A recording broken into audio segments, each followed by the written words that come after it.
Hey everybody. So you've done the difficult work of designing a new kitchen, ordering new cabinets, demoing the old ones, and now it's finally time to install some beautiful new cabinets. So what's the first step? Most professionals would tell you it's the all-important base cabinet guideline. In this video, we're going to show you how to properly measure and draw that line so your entire cabinet installation goes smoothly.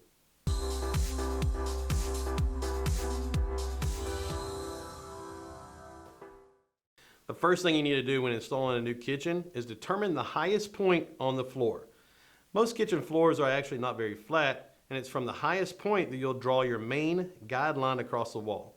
Measure 34.5 inches from the ground and draw a level line on the wall. This line defines the tops of all your cabinet bases. Now that you have this master line, you're ready to measure and mark the remaining lines to guide the rest of your install. In most cases, the corner cabinets determine where the rest of the cabinets go. So the corner is the best place for you to start. That's especially true with Lazy Susan corner cabinets, which have face frames facing two directions and have to meet adjoining cabinets perfectly. My kitchen's blind corner cabinets are a bit more forgiving. Check your cabinet layout by dry fitting all the base cabinets starting with the corner ones and setting all the cabinets in place as tightly together as possible. If the layout calls for filler strips, make sure to leave spaces for those too. With the cabinets in place, check to make sure drawers and doors clear one another.